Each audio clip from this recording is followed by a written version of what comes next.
Okay. ఈ video అయితే సోది లేకుండా అయితే చెప్పేస్తాను ఫ్రెండ్స్. ఓకే. కొత్తగా అయితే ఒక వీడియో అయితే వచ్చింది. ఆ వీడియో ఇమ్రాన్ అఫీషియల్గానే వచ్చిందనమాట. కాకపోతే ఇక్కడ ఏమిటంటే పిల్లలతో వీడియో చేయించడం వల్ల ఏం లాభం వచ్చింది? అందులో ఒక పెద్దవారు కూడా ఉంటే బాగుండు కదా. ఇప్పుడే స్కూల్స్ అయితే తెరిచారు. ఆ స్కూల్కి పోవచ్చు కదా. వాళ్ళని ఇలా వీడియోస్ వాడుకుంటూ అతను డబ్బులు సంపాదిస్తున్నాడు. అలాగే చాలా ప్రమోషన్ అయితే చేశాడు. దానన్నిటిని కూడా నేను ముందు వీడియోలో అయితే చెప్తాను. ఇంకా వెయిట్ చేయండి. ఈయన ఎలాంటి వాడు అన్న దాని గురించి కూడా నేను నెక్స్ట్ వీడియోలో అయితే చెప్తాను. ఇలా పిల్లలతో వీడియోస్ చేయించి ఆ వచ్చిన డబ్బులతో తను ఎంతో జల్సాగా అయితే ఎంజాయ్ అయితే చేస్తున్నాడు. ఇది చాలామందికి అయితే తెలియదు. మా అన్న తూపు, మా అన్న తురుమని కొంతమంది కామెంట్స్ అయితే పెడతారు. ఆ కామెంట్స్కి నేను తొందరలోనే రిప్లై అయితే ఇస్తాను. ఓకే. ఈ పిల్లలతో చేయడం వల్ల ఎంత నష్టపోతారో తెలుసా? వాళ్ళకి డబ్బులు ఇవ్వచ్చు, కాకపోతే ఎంత ఇస్తున్నాడు? పని చేయించి ఆ పనికి తగ్గట్టు ఇంకా ఎక్కువ అతనికి తీసుకుంటున్నాడు తప్ప వాళ్ళకి ఇచ్చేది ఎంత లేదు. చాలా తక్కువ రెమ్యునరేషన్. చాలామందిని అయితే అక్కడ కొంతమందిని అయితే కనుక్కున్నా, అలాగే వాళ్ళ చుట్టుపక్కల కూడా కనుక్కున్నా. ఆ వీడియోస్ కూడా నెక్స్ట్ ముందు అంటే ఈ వీడియో ఇప్పుడు అప్లోడ్ అవుతుంది.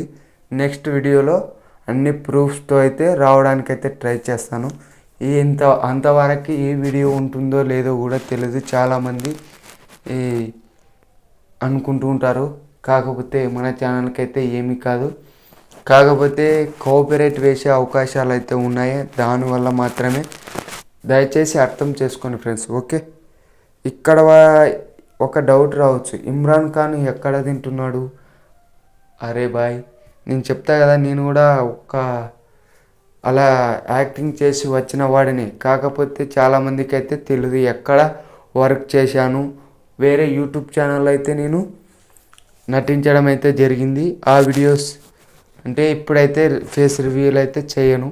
నెక్స్ట్ ఏమైనా వీడియోస్లో చాలామంది అడుగుతారు, అప్పుడైతే చేయడానికైతే ట్రై చేస్తాను. ఇమ్రాన్ ఖాన్ అయితే ఆ పిల్లలను వీడియో చేయించి మరీ డబ్బులు తన అకౌంట్లోకి అయితే తీసుకుంటున్నాడు. చాలామంది నన్ను ఈడేంట్రా ఇలా వ్యూస్ కోసం అనుకుంటుంటారు. అవును, నేను వ్యూస్ కోసమే. కాకపోతే అక్కడున్న సిచ్యువేషన్ను బట్టి ఆయన తప్పు చేస్తున్నాడా లేదా అన్న దాని గురించి మాత్రమే నేను ఈ వీడియోలో అయితే చెప్తున్నాను. పిల్లలతో చేయించడం చాలా తప్పు. అలాగే వాళ్ళ ఫైనాన్స్ ప్రాబ్లం కూడా ఉంటాయి వాళ్ళకు. అలాగే వాళ్ళ తల్లిదండ్రులు స్కూల్కి పంపించాలి అన్న ఉంటుంది. కాకపోతే ఈయన ఆ వీడియోస్లో నుంచి వచ్చిన డబ్బులు మాత్రం ఈయన జేబులోకి వెళ్తాయి. కానీ ఎంత వస్తుంది అన్న దాని గురించి అయితే చాలామందికి అయితే తెలియదు. నేను ఆ వీడియోస్ని నెక్స్ట్ వీడియోలో ఎలా ఇచ్చాడు అన్న దాని గురించి కూడా నేను అప్లోడ్ అయితే చేస్తాను. అలాగే కట్టప్పను కూడా ఎందుకు తన యూట్యూబ్ ఛానల్ నుంచి తీసేశాడు అన్న దాని గురించి కూడా నేను నెక్స్ట్ వీడియోలో అయితే మాట్లాడతాను. Okay friends, by.